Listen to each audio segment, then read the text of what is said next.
everyone wants to make a quick buck. Yeah.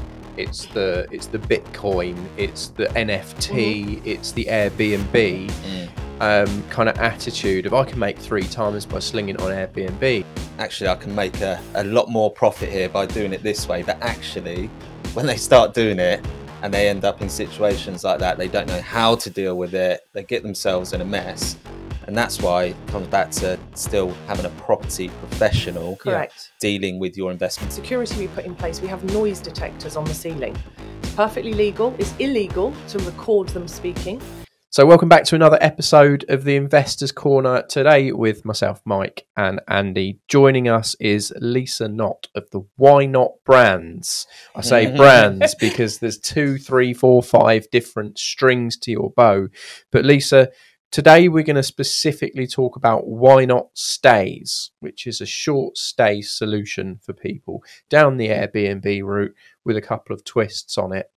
Obviously, our backgrounds is more in residential lettings, residential sales. We don't really tinker in Airbnb. So I'm really excited to know, is this a flash in the pan? Is this a long-term option for people? Is this something that's the government are going to come smashing down on in the next 2 years? And is it something people should be looking at from an investment perspective or a get out of jail free card? So firstly, Lisa, thanks for joining us on the podcast. Thank you for having me.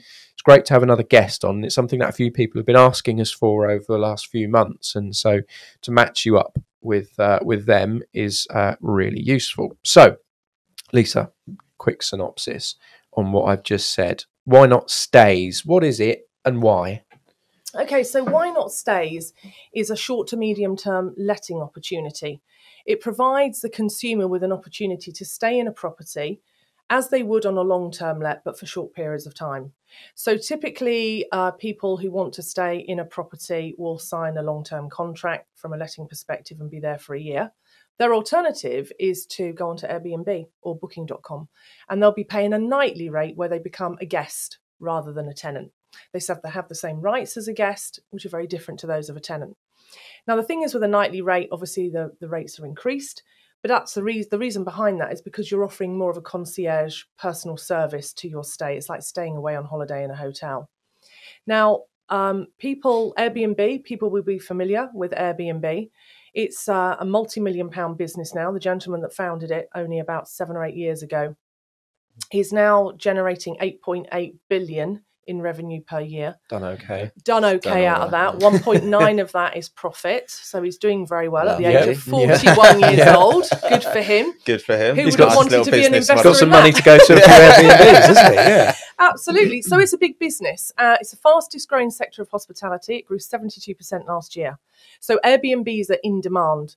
Now, as most of you know, or most of you may have used an Airbnb or booking.com before, they tend to be apartments. They tend to be smaller properties. They tend to be properties that people aren't considering staying in for maybe 1 night, 2 nights. In mine, it's normally a week, 2 weeks at a time. We recognised there was an untapped market that wasn't being serviced in the right way. And that was for people who wanted longer than a week or 2, but didn't want a year, and perhaps wanted a home from home experience. So they're looking for a property that provides them the same as what they have at home. It might be a swimming pool. It might be a huge garden. It might be a 5-car drive. It might be somewhere that they're considering to move, where they want to stay for a short time and see whether they like it.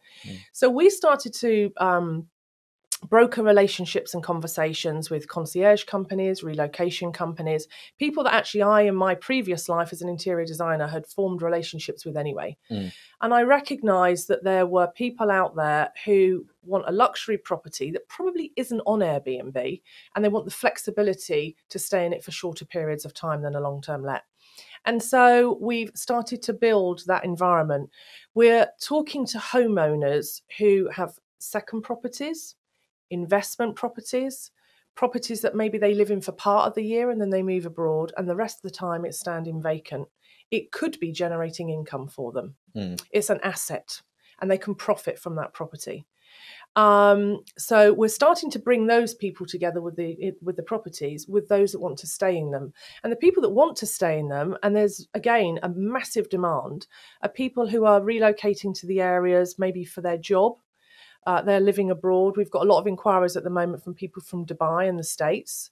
They're thinking of moving into maybe Berkshire. They don't know exactly where, but they know what they want to live in and how they want to live. So matching them up a bit like a dating agency. We've got the client who wants the perfect dream home, and we've got to find the perfect dream home for them to stay in, albeit for a short time. But that potentially could end up being their forever home, because we're emotional buyers. We fall in love, you walk into the property, oh, this is nice. The kids start to make friends with people in the street. They start to like the school that they've been put in. Their wife starts to make friends at the gym or get to know the neighbours. And before you know it, potentially you've got a sale on your hands, which is another subject, of course. So if we split it down into different market sectors, you've obviously got the 2-bedroom apartment, town centre, employment stuff. A middle market, I imagine, where you've got families who need to break chains or need short-term accommodation where they've moved, or job relocations. And then you've got the super high end, which I know around here, there's an incredibly seasonal market for the polo crowd and for the Ascot crowd and for the Middle Eastern summer crowd. Correct. Amongst others. I imagine there's more than just those three, but those are three that really bump things up because we're on the borders of Winkfield and Ascot and those sorts of places. So what should maybe investors out there be looking for, and what are the risks? Okay, so from an investment perspective, I think if you are in the realm of having a larger property, certainly you're going to attract people who are relocators, probably international clients who are relocating or considering moving to this country. And if you have a large property with desirable, aspirational environments, certainly that would be a wise investment, because there is definitely a shortage of those. The concierge companies that we're speaking to in London, they have a lot of clients coming over for medical reasons. They're paying for private medical care in the UK, and they will be here for several months for their treatments. They can't fly home for a while. They'll bring their family, they'll bring their kids. They'll be here for a while. As I said, we've got the international relocation people. Definitely that would be a wise move. And we're looking to work with people who have those beautiful homes that for some reason are sitting empty. Maybe they're on the market and they're not selling in a challenging climate at the moment. Maybe they're just sticking around longer than they did maybe 2 or 3 years ago. And they could be profiting from those. The risks are low, to be honest. When you're on a long-term tenancy, I feel that the challenges for a landlord are becoming higher all the time. There's more regulation and legislation. The restrictions that they have are far greater on than the tenants often have. The risks with short to medium term accommodation or lettings are fairly low, because they are a guest, they're not a tenant, so their rights are very small. So if you were staying in a hotel and you're disruptive and you're having a party or you're being abusive to staff, the police and the security can remove you instantly. You have the same rights under Airbnb. So you can have those people removed. So from a landlord's perspective, your property is very much protected. It's highly unlikely that you're going to have a problem with a guest. You also have a professional company such as YNOTT Stays who manage that property for you as if it were their own. So we've got 24/7 phone cover. We have security systems in place. We're fully insured. We visit the property regularly. We do personal check-ins at the gate to make sure they're shown around. It's a very personalised service. So the risks are very low. The other thing is that people say, well, what if we don't get paid? And you're paid in advance. Just like with Airbnb, although we're not putting YNOTT Stays on Airbnb because the properties are of a completely different calibre. We will have private contracts between us and the property owner, and us and the guest, fully insured, and all the sort of things that you'd expect us to have in place. But it's a very, very different experience. It will be a quality, not quantity business model. So with Airbnb, you typically find people have 30, 40, 50 of them. I've got 3 of my own already, but they're a different market. It's a different product to attract a different demographic of user. This is a much higher level. We're probably only going to have 10 properties on our books, and they will be high end. That's what we're looking for. Properties that families want to move to. We spoke about one the other day. We've got one in locally in Winkfield at the moment that we're discussing. Beautiful house. It's got a property within the grounds of the home, and the homeowner has done a fantastic job on refurbing it. It's an amazing property, and it sits there empty. I was like, why have you not made any money out of it? It's sitting empty. And they're like, well, we need it in July and August because family visit. Well, what about the other 10 months of the year? When we calculated the nightly rates and we've shown them what kind of figures we think we can perform for them, they were like, wow, that's a child's school fees for a whole quarter, a whole term. That's amazing.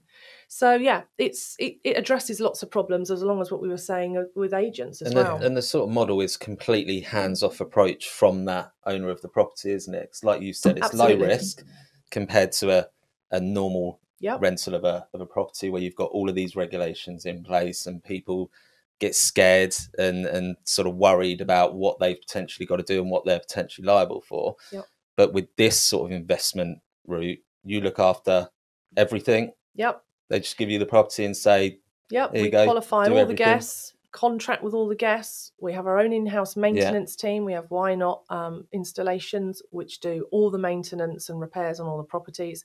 We've got our own in-house cleaning and housekeeping business, which is managed by one of our directors, Marta. So nothing is outsourced. Everything is in-house. So we're completely in control of everything. The guests that stay will have 24-hour access to via their WhatsApp group. So from the homeowner's perspective, it's completely hands-off, and it could generate them as much as twice the amount that they could do on a long-term let. Is that sort of the returns that we're seeing then, twice as much? Absolutely, yeah. So we've calculated some figures on a property that we discussed briefly last week, and that could be potentially double per month with a completely hands-off. What's the occupancy level basing that on? On that one, it's on 70%. So we always do the numbers to make sure that we break even at 50%. Right. So for my properties, our properties in the group ourselves, we always run the numbers that on 50% we can pay. That's your worst case scenario. Worst case scenario, and with a sector at the moment that's growing as fast as it is, most of ours are performing at least 80. The ones in Coventry are performing at 95 and 98%. They're rarely vacant. Different product again. So they're full of contractors Monday to Friday. And at the weekend, it's typically people visiting the universities there to check them out for their kids or visiting their kids while they're in uni. Very different. This is much more high-end families, relocators, people stuck in the chain process, people looking to try before they buy an area. And I think that's what's unique about it, is Airbnb has been going for a while and it's hugely successful. But there's actually a massive gap and an opportunity here for us to think about the struggles that people are facing while they're trying to relocate or move in difficult times. And this represents an opportunity to not break the chain. This represents an opportunity to try an area and fall in love with it before you make the biggest investment you're ever going to make. We were saying just before we started here that if you go to buy a car, you'll go and test drive it at least once for 15 minutes, half an hour. Some companies, depending at the high level, will give you that car for the weekend and you'll drive it for a weekend before you make that investment of £100,000, £200,000, whatever it is. With a property, sometimes you might visit it once or twice and walk around for 15 minutes, but you haven't bought into the culture, the environment, the neighbourhood, the schools, the lifestyle that you're going to be adopting once you make that move. And this creates the opportunity for people to do that. And from a selling perspective, they emotionally buy. And once we've emotionally bought, it's very hard to then pack up and leave a place that you love. So that helps as well with the selling process, we believe, we hope. So, two things, going back a couple of minutes. You gave everyone a really quick tip within about 2 seconds and glazed over it. If you want an Airbnb, Coventry's an amazing market. Just to throw it out there, 95% occupancy rate on 3 Airbnbs in the centre of Coventry. For those who don't know Coventry, I've never been there, don't know anything about it, but it will tip a few people's interests, just that statistic. Yeah. I would like to know the difference between a guest and a tenant from a regulatory point of view, because your perception's your reality. And I look at Airbnbs or short stays, and my perception is risk and parties. Yep. And you can prove me wrong with the difference in a guest and a tenant and why that's not a risk. Okay, so with a tenant, obviously they pay you monthly, or the landlord monthly. They would have been credit checked and reference checked, but as we all know, sometimes those can slip through the net and references aren't always what you think they're going to be. Yeah, people's circumstances change. Absolutely. And COVID was a classic example of that, where, good tenants were in good properties and suddenly they found themselves either sick, suffering with mental health issues, made unemployed, made redundant, and suddenly they found themselves in a position they couldn't quite reach the financial commitments that they had made committed to through no fault of their own. Yeah. The landlords were left with, well, hold on a minute, I've still got mortgages to pay on this property and I need paying as well.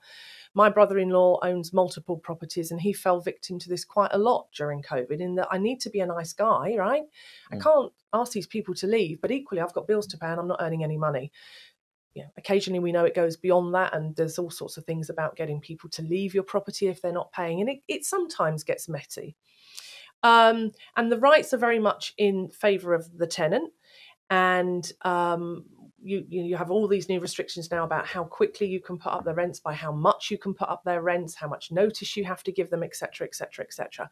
It's just as likely or possible that you take on a tenant and in 6 months' time they start throwing wild parties. They start growing something they shouldn't in your basement. They start, does happen. It does. They start operating a business. It's not a very favourable business to the neighbours from that location. It can happen. 100%. Yeah. With a short-term stay, you have all the rights to remove them. Firstly, they're paid in advance. They'll pay the Airbnb operator. In the case of YNOTT stays, they'll have paid us in advance. There is no chance that the landlord or the homeowner is not going to be paid, because we already have that money in advance. If they then therefore misbehave, hold parties, abuse the property, break the rules of the house, you can ask them to leave. You can have them forced to be removed in the same way as a hotel owner can force a guest to leave. You have to think of them as a guest in a hotel rather than a tenant in a property. So there's no notice that you need to provide to them. You can ask them to leave the property straight away, and that's it. They if they leave straight away, they don't get a refund. If they're in breach of the contract, them's the rules. We had one incident at one of our Airbnbs up in Coventry where we had some ladies working from the accommodation that we had to ask to leave. Say no more. Yeah, say no more. It was a very busy apartment in the apartment block, the busiest comings and goings in and out the door. But I had the right by law. I checked with the police before I asked them to leave what my rights were. I had every right to ask them to leave there and then on the night. They'd paid for a week in advance. No refund, abuse of the contract. It clearly states no business operation. Where we go the extra mile as well is in every single property that we set up, either on behalf of our investors, and many investors work with us to find the right property in the right location to set up as a short-term let. And we make that decision for them. We do the due diligence, we furnish it, we decorate it, we get it systemized out on the OTAs and generating them a good return. We do that anyway. On our own, we do the same. And if we take one over on YNOTT stays, the security we put in place, we have noise detectors on the ceiling. It's perfectly legal. It's illegal to record them speaking. It's perfectly legal to have a noise detector on the ceiling so that it's set at a certain decibel. And if it rises above that, it comes up as a ping on my phone and I can call the tech guest and say, could you turn the music down, please? It's too loud. So I'm in complete control of any noises and parties and so on and so forth. We have Ring doorbells, security doorbells, which record people coming and going. So if they've booked for one and 10 people pile in, I know they're piling 10 people in that. That normally means there's some sort of party going to be going on. I can ring them and say, 10 people have just gone through the door. Can I just remind you there's strictly no parties in the apartment? So it should run fairly smoothly. We're very on the ball. We've got all the security systems in place. Other than the ladies of the night working, that's the only incidents we've had. And within an hour and a half, I was in Coventry. I was going to say, it doesn't sound like they made it to the night. No, they didn't. They didn't. They checked in at lunchtime, and by 9 o'clock they'd left, having paid for a week in advance. And Airbnb were like, well, they're not getting their money back. They're in breach. So, yeah. It's very good. It's very easy to control it. It's all about the systemization and the management. Yeah. And people could get in a mess if they think, oh, this is quite an easy way of making 3 times the amount of money. I'll swap to doing this. Without the systemization, without the processes in place, it could go wrong. And I think a lot of people have done it that way. Yes. To think, right, actually, I can make a lot more profit here by doing it this way. But actually, when they start doing it, and they end up in situations like that, they don't know how to deal with it. They get themselves in a mess. And that's why it comes back to still having a property professional Correct. dealing with your investment, dealing with your asset. Absolutely. Because they're the right people to. Well, it's a reflection of today's society. Everyone wants to make a quick buck. Yeah. It's the Bitcoin, it's the NFT, it's the Airbnb kind of attitude of I can make 3 times by slinging it on Airbnb or making it a HMO. If you're going to make 3 times, you're going to have to expect to work harder to get to it. And I had no idea you could buy decibel sensors. No. Such a good idea. Yeah, very easy. It was going to give your neighbours so much more confidence to know that you're on top of it and managing it, regardless of where you are. I'd love to know the percentage of people who run those sorts of properties who go to those levels to do it properly. Well, it's quite interesting because I'll very quickly just tell you a little story. The day that we went to remove the ladies working from the apartment, we did so very swiftly and effectively, and it absolutely minimised the disruption in an apartment block where residential homeowners are living. That's their home, and there are children there as well. So we had to squash it quite quickly. And I reported it to the police as well. I was very effective in helping provide them with the evidence, and they found the gentleman that was running underage young ladies working totally wrong. So we were very effective in helping the local community. I also brought about it, highlighted it to West Midlands Police. We had a meeting on site in the apartment block. All the people living there had a chance to have a voice about what was going on in the local community. And one gentleman turned up who was a landlord who owns 6 apartments in this apartment block, and he also happens to live there. And he came in with crossed arms and a very angry face and said, "What are you doing here? You're one of these serviced accommodation on the shoulder. operators, aren't you? What are you doing here and what's your interest? It's all about the money, isn't it?" And I was like, well, actually, no, I want to make this a safe community because my guests are staying here and their safety is my concern. My reputation is on the line here. Anyway, to cut a very long story short, he came in with anger and animosity and an attitude that was very defensive and anti-me. And strangely, after a 2-week process of improving the security on the door, improving the process by which people get in and out of the building, which I was instrumental with the police, he's now offered 4 of his 6 properties to me because he was renting his out. He's had untold problems. He's got no security recordings of them at the door. He's got no noise detectors. He didn't have the systems in place. And so he's tried to do it himself, but then recognised that there's a lot more work to it than is required, than he first set out and believed. And so now we're taking on his as well. And you're absolutely right. You have to understand the systems. You have to understand how to manage the security. You have to put the property belonging to the owner as a priority in the whole process. And as I said, you can only do that if you do it on a quality, not quantity model, which is why we're aiming at the higher level, larger properties, more valuable properties. And we think that's where there's a... So if you're setting up a short-term rental, regardless of the market, are the regulations to gas and electricity and EPCs and everything that goes along with it the same as an AST? They're pretty much the same. I mean, you've got to comply. You've got to have all your EPCs done. You should have your fire alarms, your smoke detectors, your carbon monoxide detectors. All of those things have to be in safe. The safety and security of the people staying there are the same whether they're long term or they're short term. That doesn't really change. That's the same. That's great. I mean, you don't want it to be more regulated, but at the same time, even from a duty of care perspective, you don't want it to be, oh no, do this, because you don't have to comply with a load of regulations. Yeah. That's the last thing that I really want to hear of a reason to invest or go into a certain type of market, Andy. And the good thing is that the regulations are going to tighten up with Airbnb, which is a good thing. Yeah. It's like with HMO licensing, right? Well, it chases the bottom out of the market, Absolutely. right? It gets rid of the people that are not doing it properly. It devalues the proposition because there are people that are doing it wrongly and they put a bad reputation on everything that's going on. So service accommodation is going to become more regulated, but that's good. It means the people that are doing it badly and not conforming because they're currently under the radar and they think no one's watching will be wiped out. And that's a good thing. That's a good thing for everyone. So we look forward to a situation where we can be in the top tier and perform at a level that people, guests and landlords should expect if they're working with us. think it's like normal lettings as well, that, you know, when new regulatory stuff comes in, you know, we welcome it, because like Mike just said, it just drives out sort of the people that, yeah, they've got a property, they just want to get tenants in, want to take their money, but don't want to offer anything to those tenants in return for that money that they're getting. You know, I've had some horror stories, I'm sure you have as well, of landlords not getting maintenance issues, mold at the property, you know, health issues towards a tenant because the landlord hasn't looked after the property. So yeah, any new stuff that comes in that protects tenants and is fair to landlords to do at their property as well, we welcome it. We welcome it. Absolutely. My daughter's just come back from 3 years at Nottingham University, and they left it Speaking late. of the bottom of the market. Yes. Speaking of the bottom of the market, and let's face it, they don't look after the properties that they're in. It's a big risk putting students in your properties. But to be fair, there's a lot that goes behind under the radar as well. And I remember the day she moved in, they were very late to get a property. Again, supply and demand in Nottingham.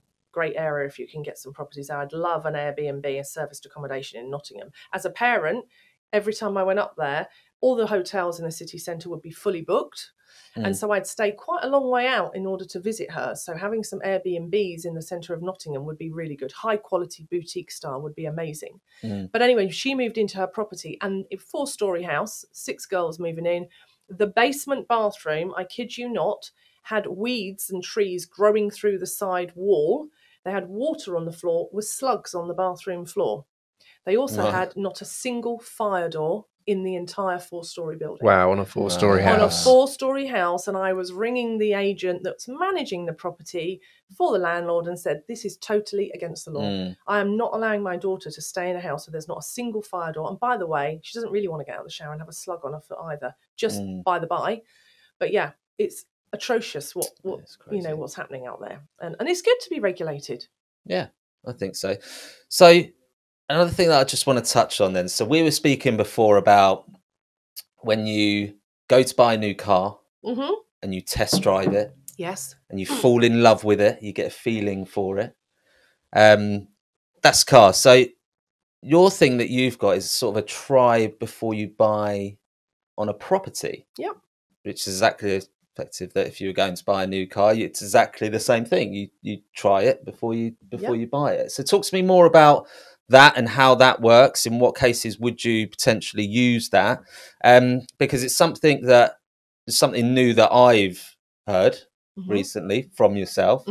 So that's why I was keen to talk about that and how that would work. And it's a different offering there than potentially just a property falling through and sort of marketing it again, really. It literally came around as you know, when you start a business and you start to talk to your co-directors and flush out, you know, who's our target market? Who are we aiming this to? Who are we helping with this service? Let's think about the end user consumer, the guest. Let's think about the landlord or the property owner. And let's think about all the people that will have engagement with those people along the way, people like yourselves. How do we offer them something as well? How are we going to help solve some of their problems? And so there's the market, which are maybe people that need short to medium stays, like people staying away on business for a long time, but they've left a multi-million-pound home in America and they're here for 6 months. They're going to want a nice place to stay in while they're here for 6 months. They might bring their family. That's one market. There's then hold on a minute. There's a lot of problems in the property buying process. I mean, the UK has always been one of the slowest, let's face it, compared to lots of other places in the world. It takes time. There's a lot of chains that can fall apart. I've fallen foul to that in my past. And everyone's gutted and it's a problem. There's another opportunity there to actually go, well, okay, let the chain carry on. You move out here for just a few weeks. We'll solve that problem. Everyone's then happy. But there's also this concept that we discovered by talking was, well, hold on a minute. If we're going to put people that are maybe thinking, maybe their chain's fallen apart, maybe the whole thing does fall apart, who knows? What about if they're thinking of moving into an area, but they haven't yet found the property that they love? They're still looking. They're using agents to say, we would like a 5 or 6 bedroom house with XYZ. These are our must-haves. These are our nice-to-haves. Help us find the property of our dreams. Okay, well, you're moving into the area. Why don't you rent one of the properties that we've currently got on our books at the moment? We think you're going to like it. You can try the area, move in. Your kids get to find out whether they're going to have friends, whether they're going to fit in with the schools. Your wife will get to know the area and decide this is an area you might like to move to. So people could move into it for weeks or months at a time, hopefully emotionally buy into it. And before you know it, what starts out as a short to medium term letting opportunity, fixing their problem, becomes we quite like it here now. We actually don't want to move. And, could this be on the market? Could we buy this from somebody? That works as well if you've got a property that's not selling at the moment. If we can find people, and we have more demand at the moment than we have properties at the moment, people that want to move into certain areas, we're trying to find the properties. Those ones that are standing empty at the moment, trying to be sold, there's an untapped opportunity there to put people into them. Who knows, they might end up being the buyers of those properties. That's what could happen once they move in and they're emotionally unpacked, they've fallen in love with everything. Suddenly a property that wasn't selling could be sold at the full asking price, because once they've moved in, they're not going to move out, are they, if they love it? That's the beauty of this. And what's not happening is empty properties cost money, whether they're mortgaged and someone's paying for that to stand there empty, or whether they're not mortgaged, they could be generating income. They could expedite a sale far quicker than just marketing it, as you do so brilliantly. Put someone in it and that could be your buyer. So that's a whole completely different ballgame that we came about just by talking about who our target market was. And we drive past a lot of properties in and around Sunningdale, Ascot, these beautiful properties standing empty. Percentage of empty homes across Virginia Water, Ascot, Sunningdale is unbelievable, because people are there maybe 1-2 months a year. They have the house closed down and leave, or they'll just sit on it until, or sometimes the plot value is worth more than the house value. Correct. So in selling a property, I know across the market, not just at the top of the market, quite often a lived-in house is far more attractive to a buyer than a vacant house. Absolutely. Vacant houses often show, you're an interior designer by trade, so I'm sure you're going to nod your head when I say a vacant house is probably the worst time to ever view, because all you can see is faults. Yep. Yeah. You see all the faults, you see all the blemishes. You don't feel a lifestyle. If it's dressed, you'll feel a lifestyle. You'll feel the concept of space as well. Yep. I've worked for new developers for many, many years, selling show homes for, some of the Octagons, Berkeley Homes, Millgates. I've worked for all of them on a contractual basis over the years. And selling off plan or selling an empty show home is really hard, because the first thing people will do will walk in and go, well, would the bed fit in here? Yeah. Will a king size fit in here? Where would the wardrobe go? And what do you think about this? And I have to try. The value that I have working for new show home developers is that as an interior designer, I can talk to them conceptually about great ideas to create storage that hasn't been thought about, or different ways of reconfiguring the room. But it is hard, and it's so much easier. It's why you dress a show home, because it will sell quicker. It's the same kind of thing. And if a property is dressed and looks like a home, it's far easier to try and create that emotional purchase. Far easier. Yeah, you can create that vision of a home rather than just a shell or a space that you're going to... And one of the questions we've been asked, I approached them. My territory as an interior designer used to be over in Virginia Water, Sunningdale, Wentworth, and so on. And I approached one of the people that I know that owns 4 houses in Wentworth and said, well, 2 of them are standing empty. Why is that? Well, one of them we've been trying to sell for quite a long time and it's just not selling. Well, there's only a certain demographic of buyer when you're trying to sell a property for 15 million. Yeah. The volume of people that are open to buy that becomes smaller. And with the climate the way it is, some people are feeling a little bit uneasy and so on and so forth. So it's like, well, you could be making money out of those. Well, how would we make money out of those? Well, the problem is at the moment is they'll say, well, they're empty. They've got no furniture in it. And when someone's selling a house, the last thing they want to do is to start spending money on a house that they're trying to sell. But we've come up with a solution for that as well as having interior design skills in-house, which we will apply free of charge with no fees associated with my skills in being able to dress that property. We also have a situation where we have leasing partners where we can buy furniture and pay it off on a monthly basis with very affordable rates. You can rent furniture for periods of time and put it in there at very affordable rates. But let's face it, if I said to someone, spend, £50,000 on putting some furniture in that property, which is currently empty, how quickly are they actually going to get that back? if over a period of months I can rent it out at £20,000 a month, £25,000 a month, it's not going to take very long to get the return on their investment. And if that then puts someone in a property who potentially might then buy it at the full asking price, you know, rather than reducing the price of the property, everybody wins, doesn't it? The commission for the agent is at the level that they expected. You haven't had to reduce it by 50,000, 20,000, 100,000. They've got a return on the investment. 9 times out of 10, you can bet that when they move in and they buy that property, they want the furniture anyway. Yeah. Because it's been made to design to fit the house. Because they're used to it. Yeah, it's designed to be there, isn't it? So why would you want to get rid of taking it out? It's the same with developers. You dress a show home, someone will buy the show apartment. Probably one of the first ones to sell is the show apartment. Yeah. And there's a reason for that. It's because it's dressed. Yeah, 100%. You get visual buyers, you get tactile buyers, and you get practical buyers. If you can appeal to all three, because your design is practical as well as visual and tactile, those people are going to fall over themselves to pay a premium for those properties, which are exactly the same as anything else, and you could have done it. Takes me on to furnishings, because your average property investor is not an interior designer, and your short-term lets, some of them awesome, and that's what attracts me. I'm going away to see grandparents in the north of England next month.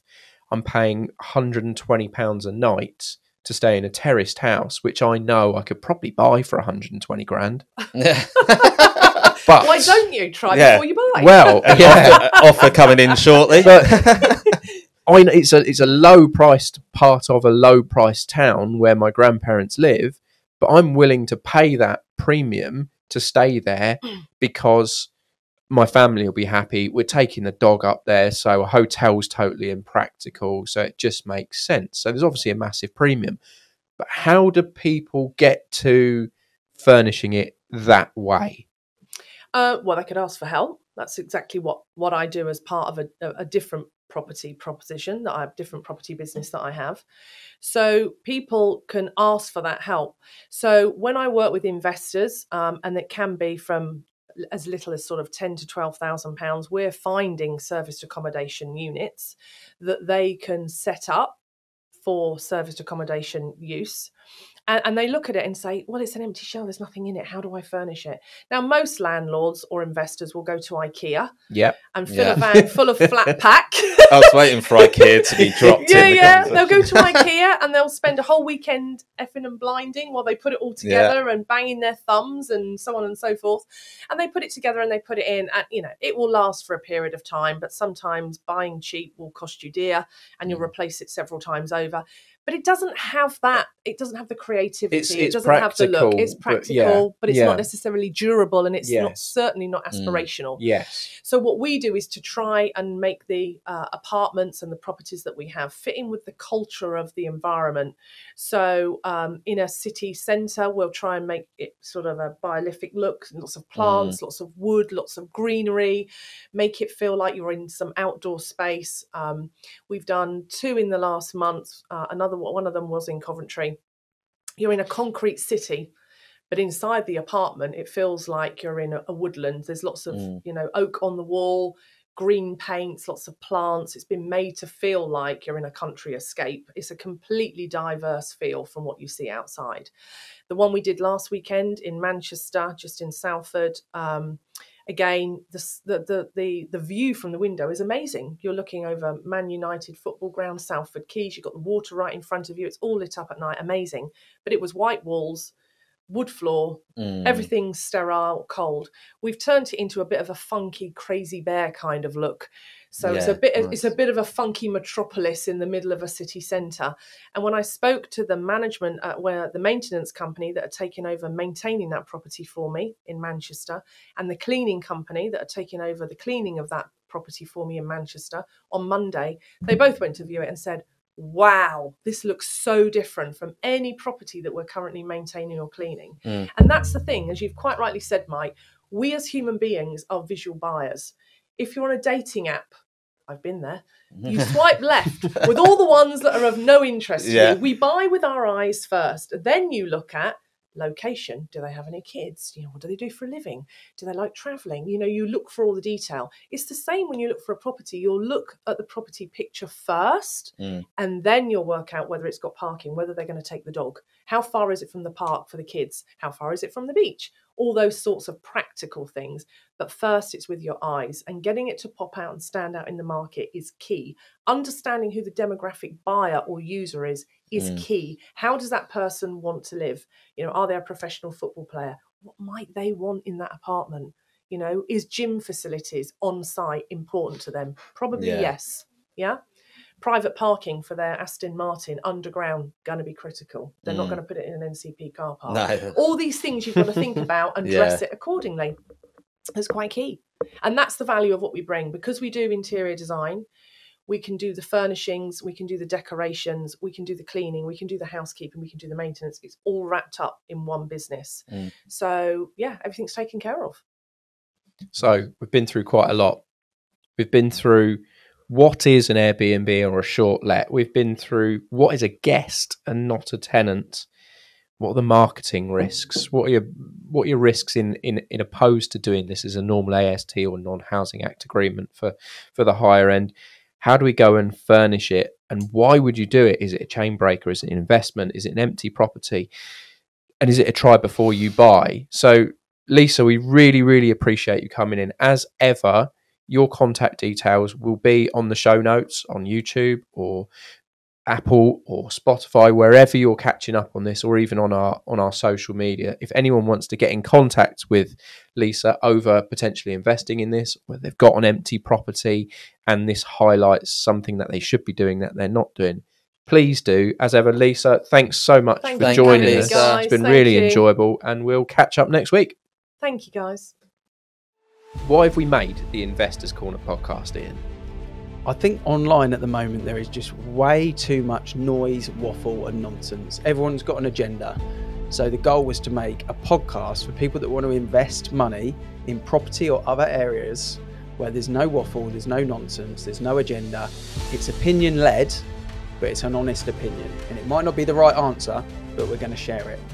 So on the podcast, we're going to supply people with access to mortgage brokers, financial advisors, planning experts, development consultants, everything around the property industry and the wider fields. Yeah, so if you're looking at investing in the future, you know that just having an income from your employer or from your business is not enough to give you the life that you want down the line.